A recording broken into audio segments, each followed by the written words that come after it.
but they're pretty sure it was a printer.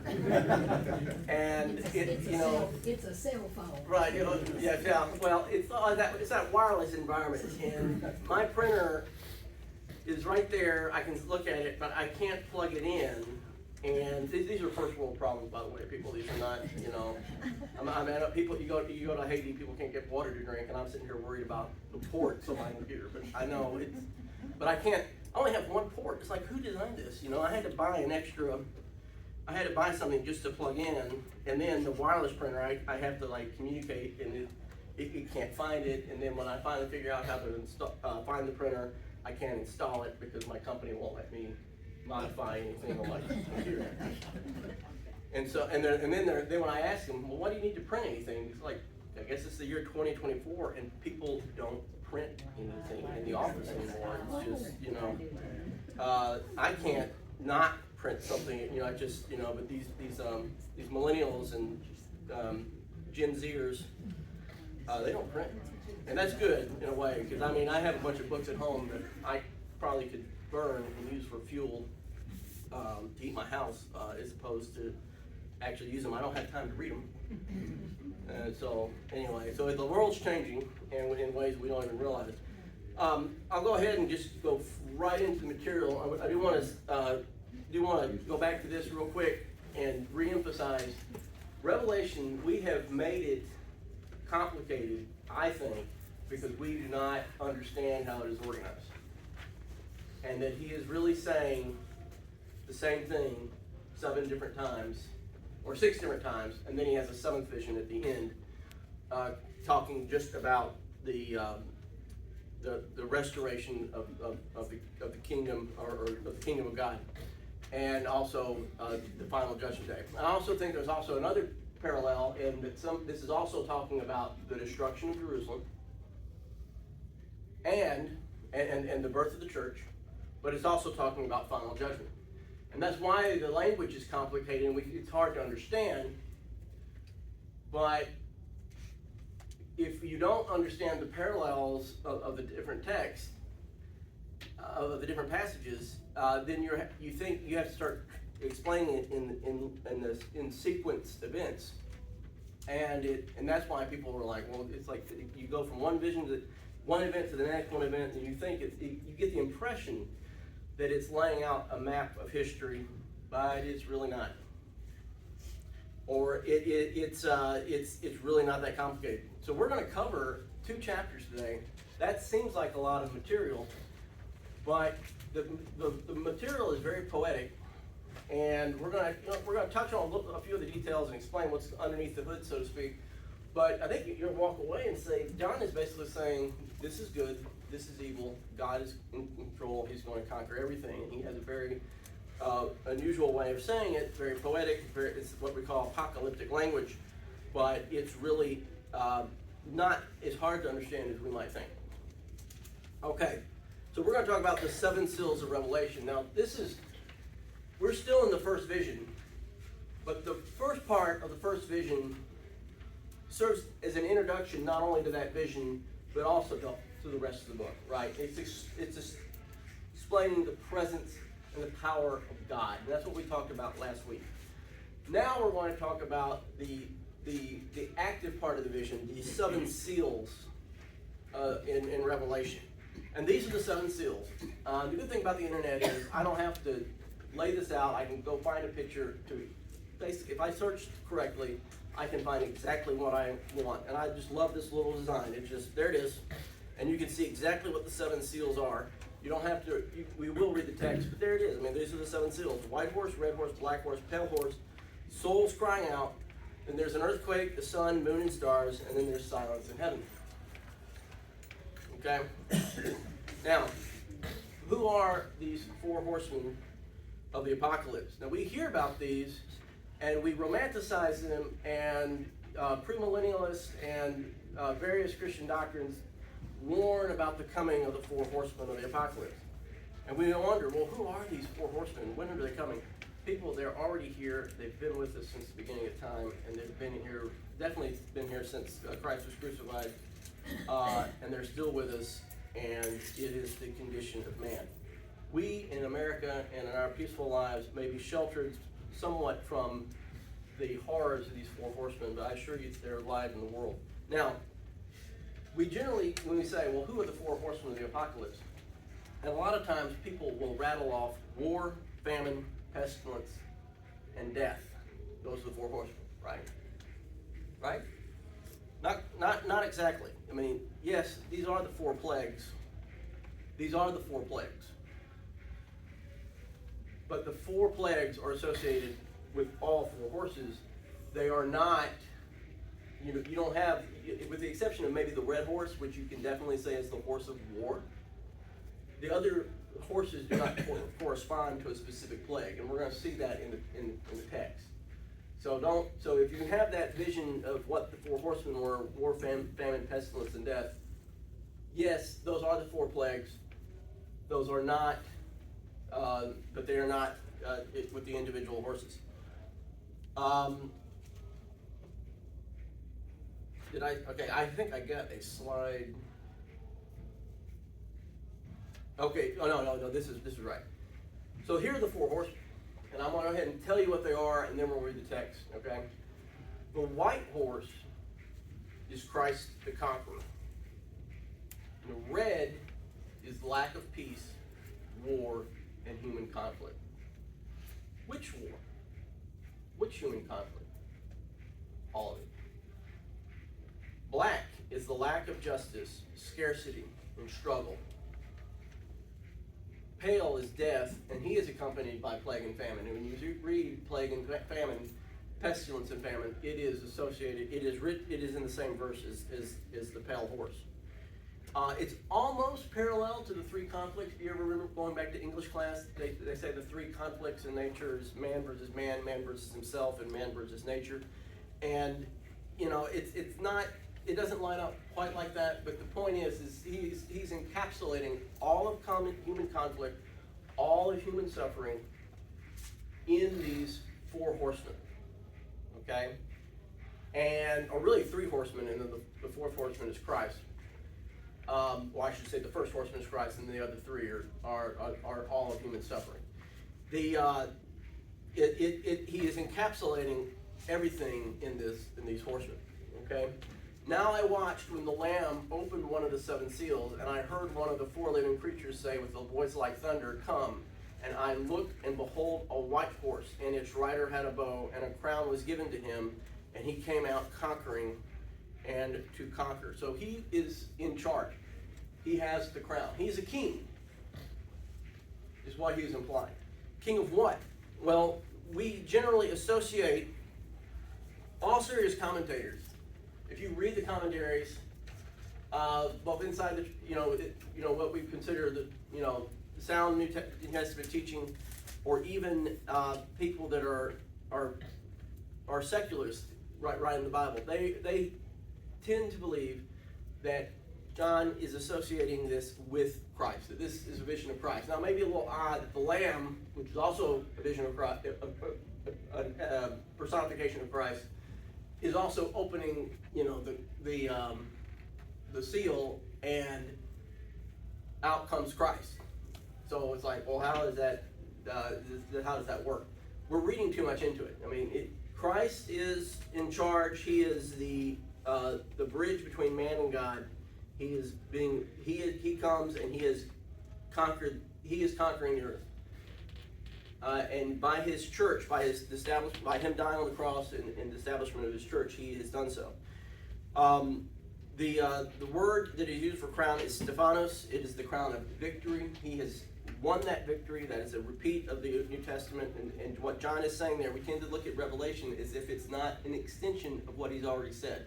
If you go back and you look at what John has written already, the New Testament writers, it has to be included in that context.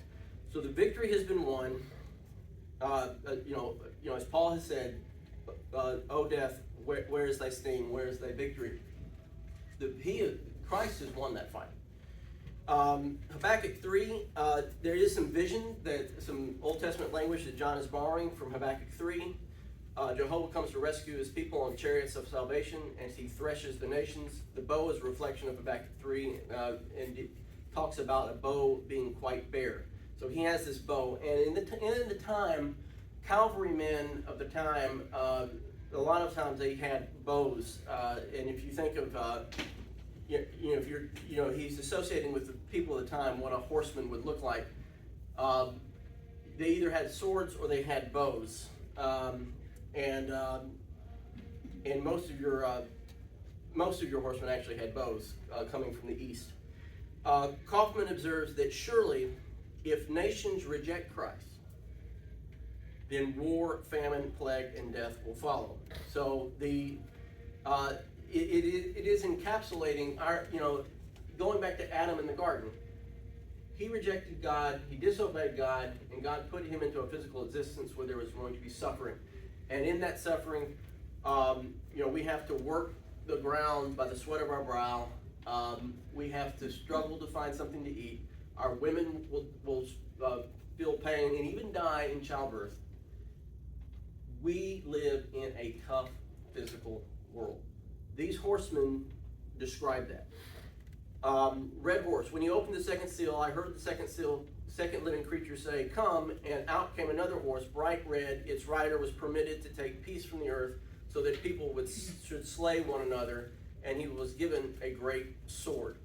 And that's all it says about the red horse, okay? He doesn't mention a specific nation. He doesn't mention a specific people.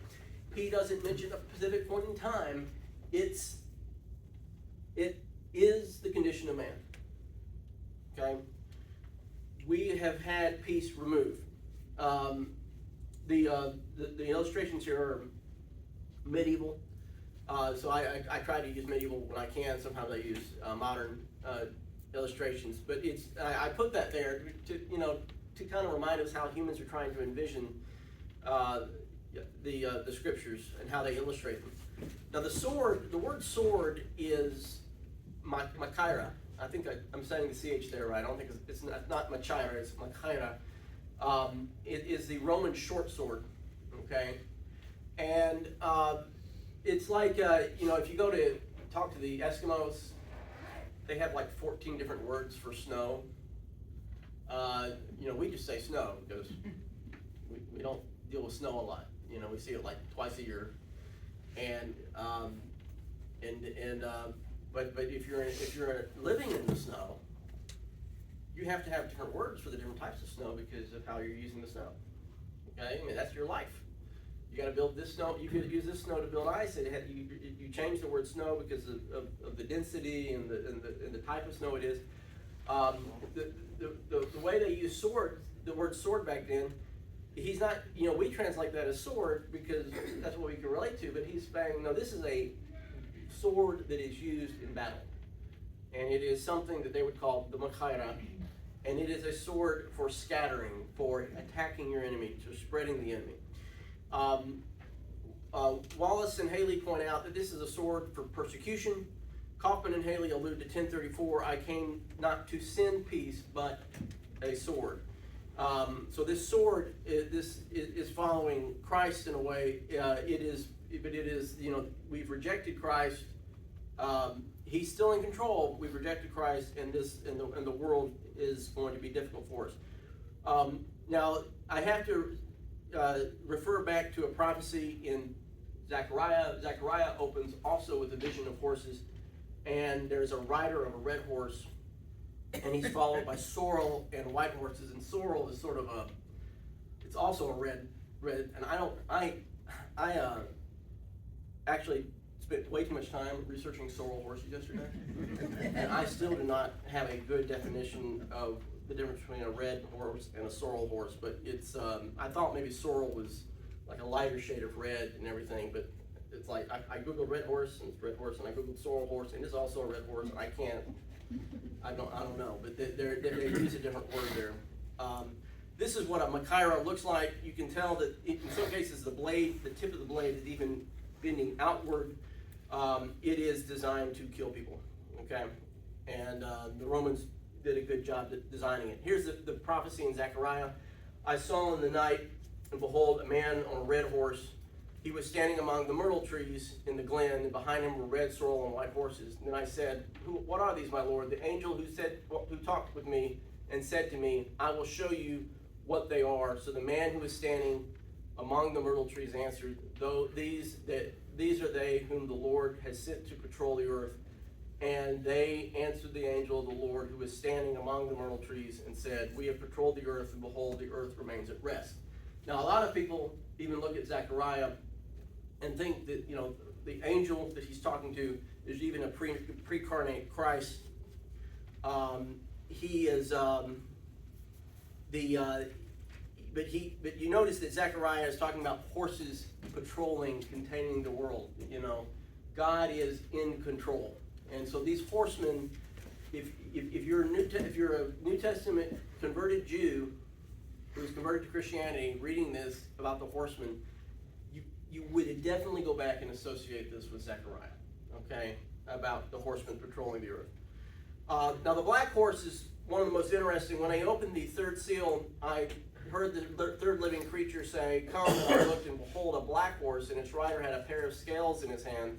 And I heard that what seemed to be a voice in the midst of the four living creatures saying, a quart of wheat for a denarius, and 3 quarts of barley for a denarius, and do not harm the oil and wine. Now this is some of the most interesting text, one that we definitely have to stop and digest.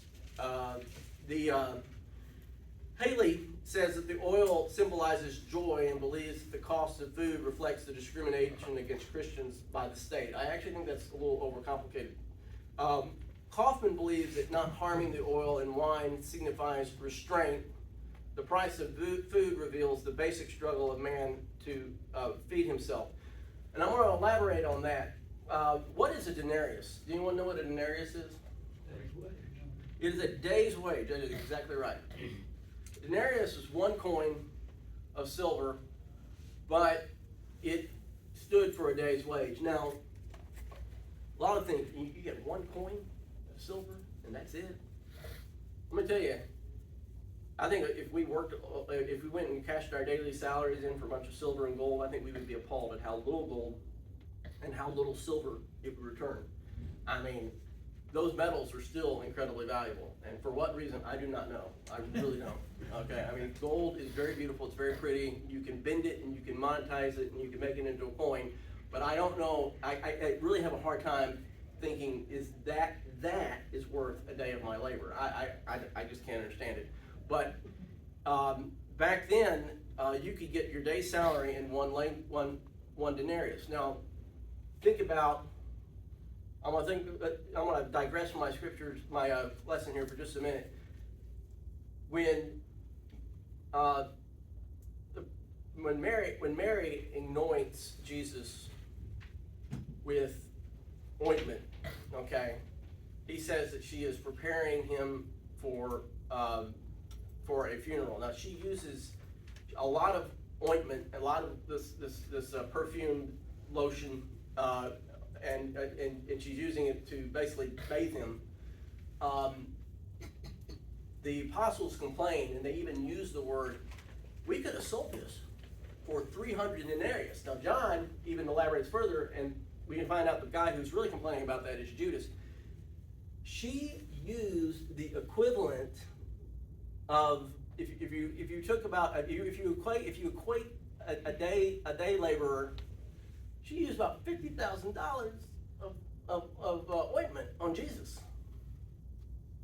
If you think it costs 300 denarius, they're saying they used 300 days labor to anoint Jesus. What are you doing? That's, we need that money. That's why they're upset. And as and we don't, when we quantify, I think even us in this room would have a little problem, using that. Like we could use that for the mission committee. I mean, that's what are you doing, Mary? That's how much. And I won't, elaborate further on that lesson per se, but it's a lot of money. And so when he's saying a quart of wheat for denarius, okay, he's saying you work all day and all you get is a quart of wheat. You work all day and all you can get 3 quarts of barley, which at the time they considered an inferior grain. We think about the cultivation of wheat, okay, as not a big deal. If I want some wheat, I go down the Publix, I buy myself a loaf of bread, I spend about, what, $2? I don't even know what the cost of bread is, that's terrible, that's my wife does the shopping. $5.19. $5 now, we're worried about that, okay? I don't have to work all day to earn $5, I won't tell you how much I make, but I'm doing better than that, okay? Now, that said, you know, for me to have a place to live and a car and to get here and to pay for, you know, to maintain my life, I mean, it takes everything I have to do that. And I don't know how, you know, it's like, and then if I lose my job, I don't know what I'm going to do. But we live in this struggle with our existence. Now, wheat and barley, before the human wheel, before fire even, not fire, but fire, but if you go back to the basic necessity of existence, there has been no greater invention or innovation in history that has had more significance on humankind than probably the cultivation of wheat. Okay, and we take it for granted because we just automatically do it. But for them to, you know, think about it, all you had, if you just someone living out in that time period, you had to pound the wheat into a flour, but you could do it. You could grow this wheat, pound it into a flour, and save it for later. And as they learned and got better at doing that, that changed the course of trajectory. People have argued the reason why civilization originated out of the Middle East is because of wheat. Okay? That's how important wheat is. And the barley is 3 quarts of barley. It was an inferior grain. It took a lot more barley to make a flour because barley, the way it grows, it's a lot thinner of a kernel, and the caloric content is not nearly as good. And if you ever had barley, you would think, yeah, it's an inferior grain. Although they tell us to eat it now, and it's a kind of a luxury now. But you buy barley bread, it's a lot more money. It's because we eat too much. You know, we just don't need all that food. But back then, if you're, you know, you spend a day's wage on a quart of barley. But then he says, do not harm the oil and the wine. Because the oil and the wine, those are luxury goods. Okay? Now you needed a little oil for the bread, but most people did not drink a lot, you know, eat a lot of oil and drink a lot of wine. And at that time, you know, the farmers would grow a lot of oil and they would grow a lot of wine because they could get money. The rich people would give them money for that. They could monetize the oil and the wine, but it was a lot easier to grow the grapes and the oil than it was to grow the wheat. So the poor people starved. The rich people still had their oil and the wine. He's defining the injustice of the world. This is the physical existence we live. And he's not blaming a particular party. He's just saying, you know, you got too much of this and not enough of that. And that's just the way it goes. And that's the struggle that we exist. I think we all, you know, I have too many clothes, people. Too many clothes. I'm ashamed to tell you how many clothes I have. I don't know what happened. Except I do realize I haven't thrown any clothing away in the last 25 years. So that's part of the reason. But why did I go out and buy a new shirt when I already had, I don't know, 50? I mean, it's terrible how many clothes I have. And then on the other hand,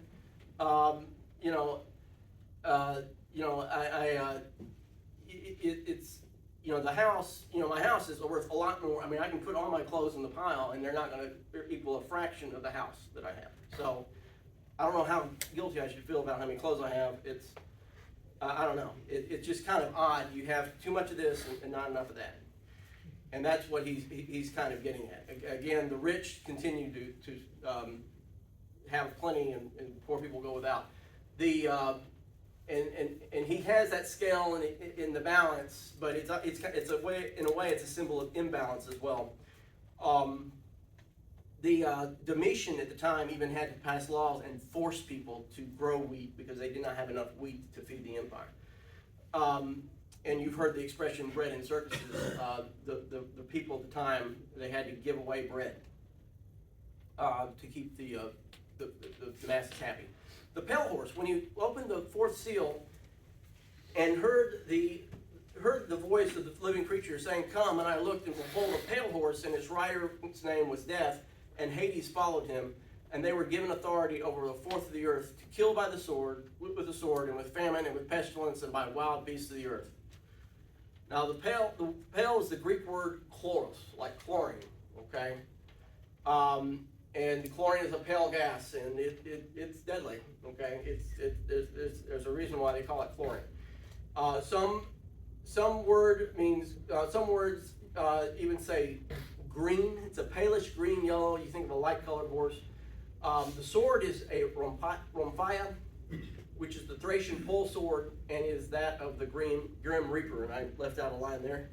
1/4 of the earth signifies restraint. So, Kaufman and a lot of the other commentaries says, okay, this is the struggle of the world, but it's not going to be completely destroyed. It's there, but you're going to have to, these are the plagues that envelop the world, but it's only a portion, okay? And you think about it, we all have to worry about death, but we don't have to, worry about death every day. We have to worry about war, but we don't have to worry about it every day.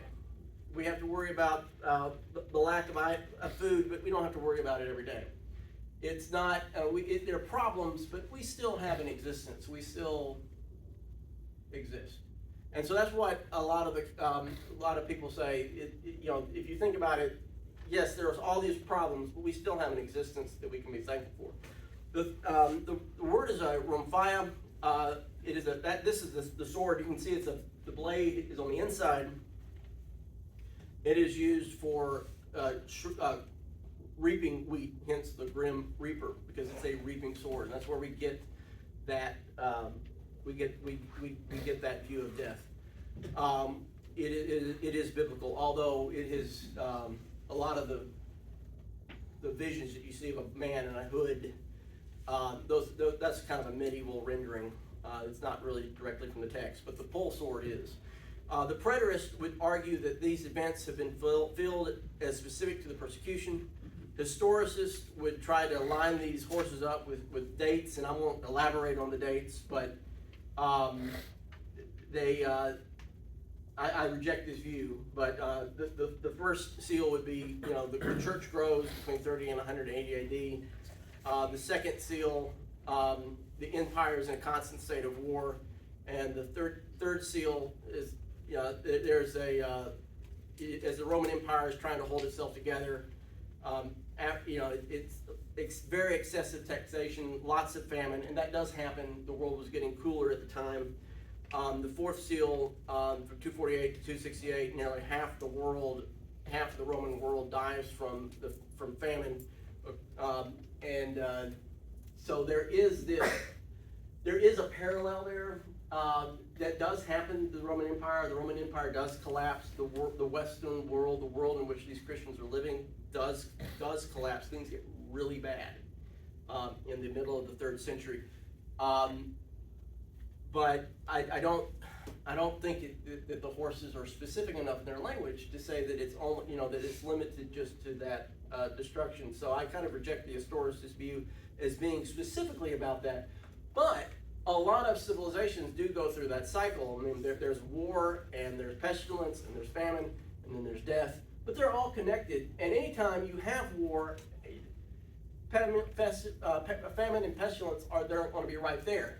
And in some cases, famine and pestilence cause the war. Okay, if you were to talk about, I don't know, the French Revolution, without understanding the price of grain in 18th century France, then you're going to miss some of the causes of what caused the French Revolution. All war and all struggles with our existence, they are interrelated, and that is the study of history. It's not like we just wake up one morning and say, hey, let's go start a war. That's not how it works. So to try to read the horses as sequential, I think is a mistake. It's everything. Haley argues that the 4 horsemen are prophetic of the suffering of Christ, of the suffering of the Christians must endure after Christ has gone before them.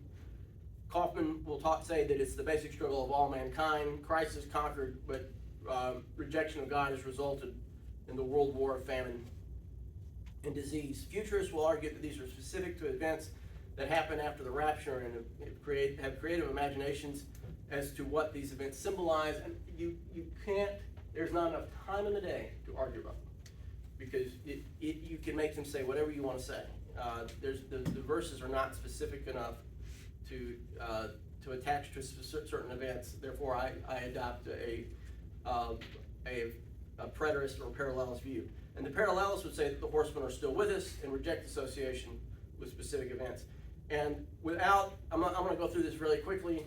Again, anytime anyone starts talking about the war is increasing, or the famine is increasing, or the violence is increasing, oh no, the end times are upon us. Just a quick reminder here. The Roman Jewish wars, if we're talking about just the destruction of Jerusalem, 2 million Jews die between the years 1666 and 136, when there are not 2 million people to die. I mean, it's complete destruction of the Jewish people, and the people that are left are scattered. You think about 6 million Jews dying in the Holocaust. Well, that's modern 20th century Europe. There's a lot more people on the earth than there were back then. So 2 million Jews dying in Judea is equivalent to the Holocaust back then. And they do it in 3 cycles. There's the Great Jewish Revolt in 66. There's the Kitos War and the Bar Kokhba War. And that's after that where the Romans say enough of the Jews. They rename the province Palestine, and they just completely try to obliterate the existence of Jews, and that's when the final diaspora occurs.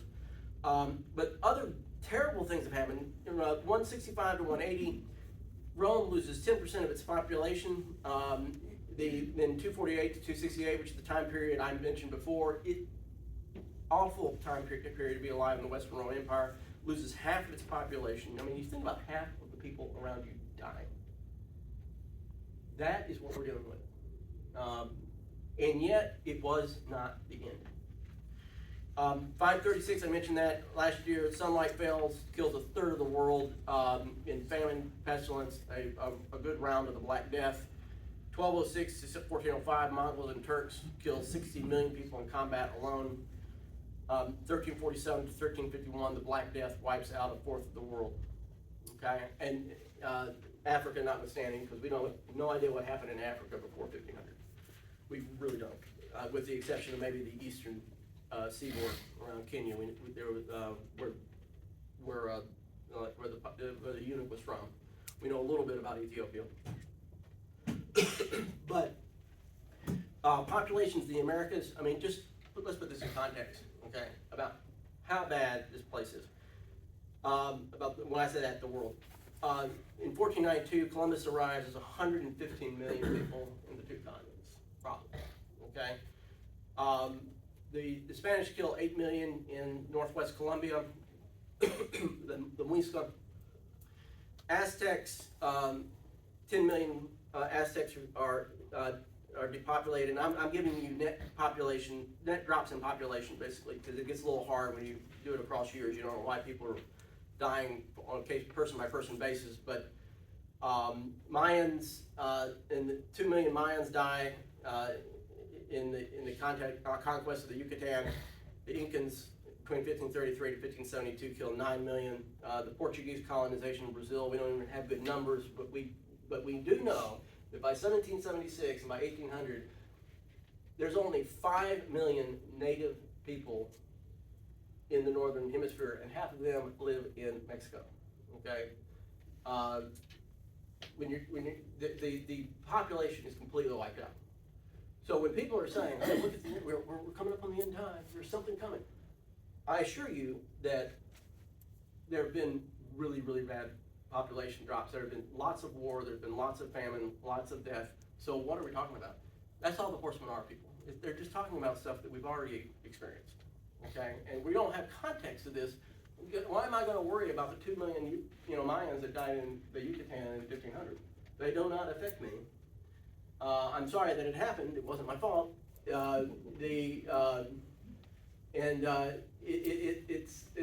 I can go to any civilization, any place in time. There are people that die because of war, famine, and pestilence. Okay. That's the context we have to look at this. European conflicts, I mean, World War I killed 24 million people. Spanish flu kills 100 million people worldwide, yet the end did not come. And then we all remember our friend Bazzini from Princess Bride never started a land war in Asia. Now, I'm not even going to read these, I just want to listen. Large chunks of humanity. I mean, large chunks of humanity. Middle 18th, 19th century China, 105 million people died in 4 separate conflicts, all occurring simultaneously. And yet, it's not the end. So moving on to the fifth seal.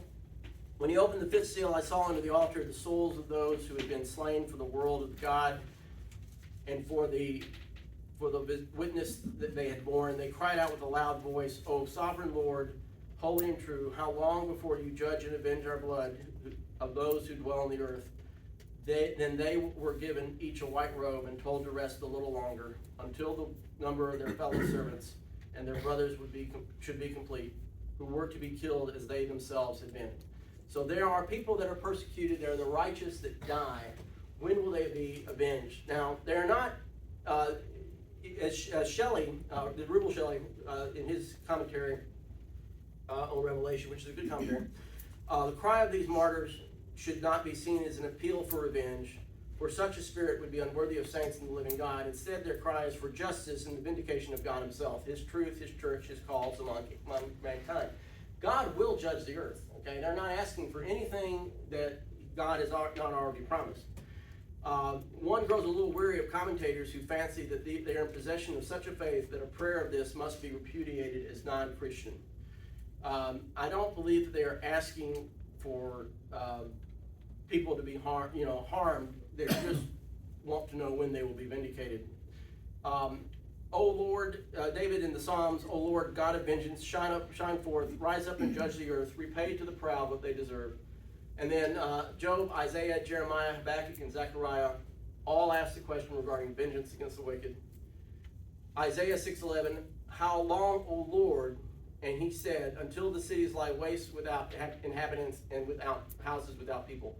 God will judge. And we know that in his righteousness, he cannot tolerate evil.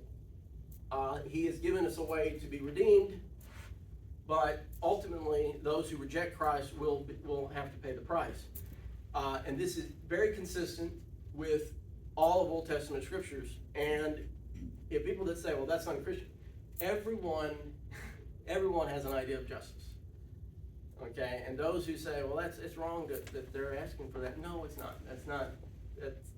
They're not wanting people to die and suffer the way they do. They just know that God has to fulfill his duty, and they're wanting to know when will we be saved? When will our existence be reconciled? Solomon does not ask this question. He answers it, or at least seems to understand that it's in God's hands. Proverbs 22:14. Do not say, I will repay evil. Wait for the Lord, and he will deliver you. Okay.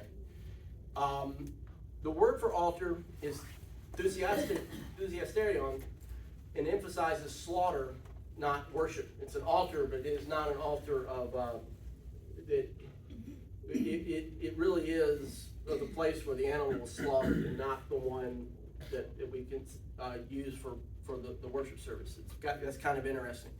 White robes indicate that they will be rewarded. Like Abel, their blood calls out. So he's borrowing from Old Testament verbiage.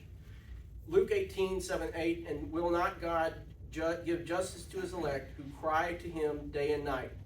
Will he delay long over them? I tell you, he will give justice to them speedily. Nevertheless, when the Son of Man comes, he will find faith on earth. And so God will rescue those who have suffered at his expense, those who are trying to live righteously. There have never been stronger appeals for vengeance. And you know that some people do.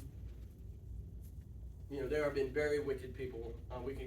I don't have time to list specific people in history that are just incredibly evil, and we know they have to be punished. The flag of truth has to be planted in their hearts. So the martyrs, the unrighteousness must be punished. To not understand this means we do not understand how Christ saved us from our sins. I mean, if God is not going to punish the unrighteous, why do we need to be saved? So we, and that's what we have to ask ourselves. I mean, if you don't want God to punish anyone, then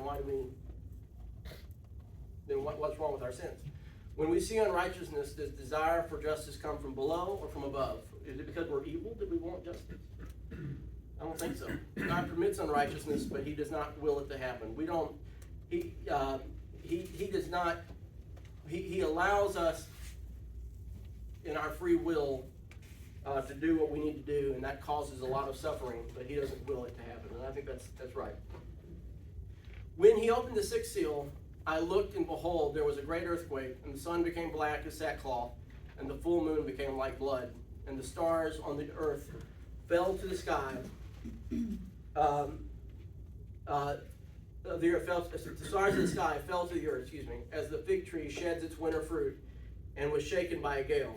The sky vanished like a scroll that is being rolled up, and every mountain and island was removed from its place. And the kings of the earth, and the great ones, and the generals, and the rich, and the powerful, and everyone, slave and free, hid themselves in the caves among the rocks and the mountains. In other words, everyone. Calling to the mountains and rocks, fall on us and hide us from the face of Him who is seated on the throne, and from the wrath of the Lamb, for the great day of their wrath has come, and who can stand? This is this echoes the language that Joel is using. The prophet, I'll read the words in blue. For the day of the Lord is great and very awesome. Who can endure it? The sun shall be turned to darkness and the moon to blood. And it shall come to pass that everyone who calls on the name of the Lord shall be saved. And so it is emblematic of, yes, there are certain moments in history, like the destruction of Jerusalem, where it is the end. It is the end of the world as you know it. But then there's one day there's going to be the end of the whole world.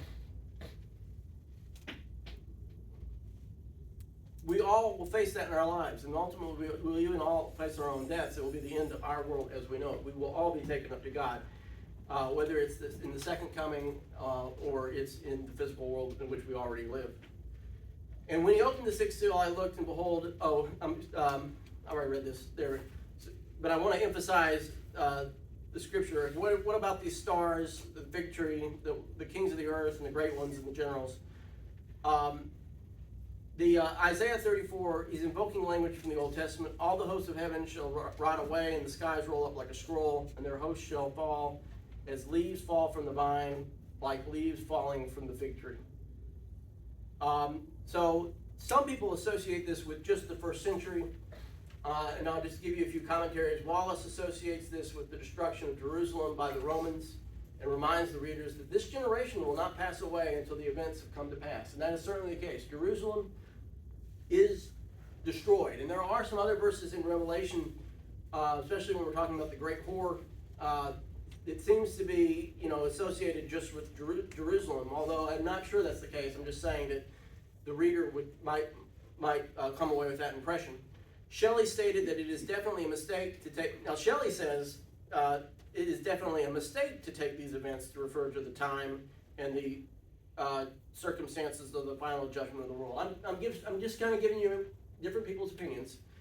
But then Haley argues that the evidence shows that the judgment here described is not the great and final one, but a judgment against whatever ungodly world power was persecuting the saints. Now, that's what they said. Other people that disagree, and these are, and with the exception of Hendrickson, all these are in the Churches of Christ. All these are sound and sound commentaries. Hendrickson is not within the Churches of Christ, but he does have some good stuff to contribute to the conversation. Hendrickson argues that the sixth seal introduces the judgment day. He thinks it's talking about the judgment day. It describes the one catastrophe at the end of the age. Now, Kaufman says, far from being an objection to interpreting this as the judgment day, the cries of earth's inhabitants is proof that it is that very thing, because it identifies the occasion with that of Matthew 25. So Kaufman does kind of associate this with the judgment day. Again, it can be both. Okay.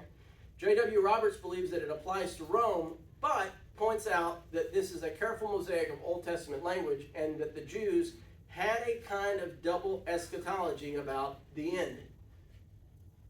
So it's okay to interpret this as both, in my opinion. It is the judgment of there is judgment. I mean, and that's sort of, I mean, is the destruction of Jerusalem, is that not a parallel to what happens to all of mankind?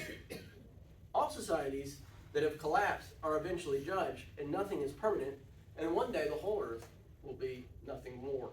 So John is, I think, speaking at a very high level about all judgment, the destruction of all civilization, and again, we're not looking at a specific moment in time. So could it be both? The language is not specific enough to rule out either option, so it could be both. And if it is strictly about Rome, then why does it say so directly that all the prophets identified targets of the wrath of God? And then the end of the world is supposed to happen quickly, but so quickly that men are not aware that it is at the end. So Hendrickson observes that we have no right to draw conclusions with respect to the exact changes that will take place. So Hendrickson is saying, well, I think it's the judgment day, but we can't look at it, anything, and say, okay, the end is coming. We can't do it. Okay, he's repeating the lessons of Matthew 24. Shelley concurred, saying that God is in control of history and his people are under his watchful providence. I'm going to skip that quote for the sake of time. Again, let's look at the New Testament. 1 Corinthians 15:50, behold, I will tell you a mystery. We shall not all sleep, but we shall all be changed. In 52, in a moment, in the twinkling of an eye, at the last trumpet. And when the last trumpet comes, we will all be transformed. Okay? So it's very, so Paul, when he's talking about the end of the world, it's very sudden. 2 Peter 3:10, but the day of the Lord will come like a thief, and then the heavens will pass with a roar. So hopefully by looking at how these four horsemen and the saints that are under the altar and all this destruction, he's talking about, yes, you can apply this to the destruction of Jerusalem, but it's also talking about all of mankind. Now, I may have run out of time, and I may have to cover this next week, but really quick, how much time do I have? I have 4 minutes. I can do this in 4 minutes. There's 144,000. I'm not going to read everything, but I'll just read the verse. There's 144,000 of Israel sealed.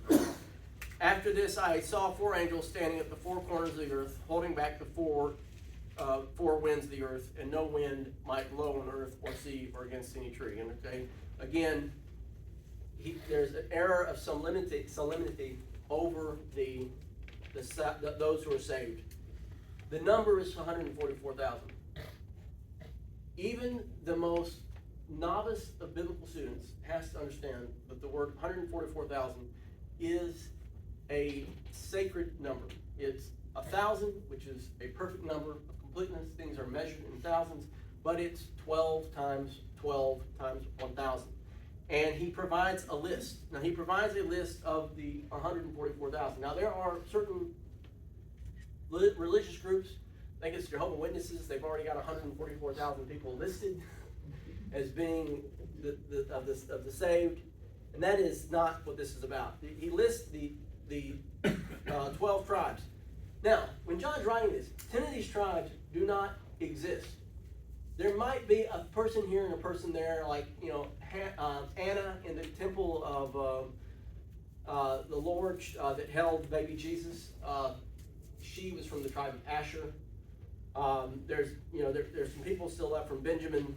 Most of the people, of course, are from Judah and Levi. He lists 12 tribes. Now, I'm not going to read all this, so there's no reason to repeat this over and over again. There's the words: Judah, Reuben, Gad, Asher, Naphtali, Manasseh, Simeon, Levi, Issachar, Zebulun, Joseph, and Benjamin. Those are the 12 tribes of Israel, right? No. What's wrong with that list? Joseph doesn't have a tribe. 2 tribes. Okay, he has 2 tribes, which is Manasseh and Ephraim. Where's Ephraim? It's not there. Levi is on the list, That was one of the 12 tribes of 12 sons of Jacob, but it wasn't considered one of the 12 tribes. That tribe was taken, and ironically, he was the third son. Think about it, he was third. Think about the number, the importance of 3 in Hebrew eschatology. He's listed. So Levi and Joseph do not belong on this list. So who's the other one missing, by the way? I'll get you extra brownie points if you can. Who's the other one missing? Dan. Why are Dan and Ephraim not on the list? Why did he do this?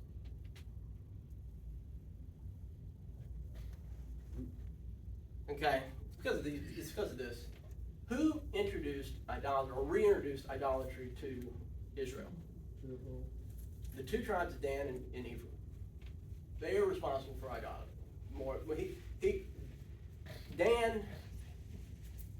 Originally Dan was down here in the southwest corner up against the Mediterranean Sea.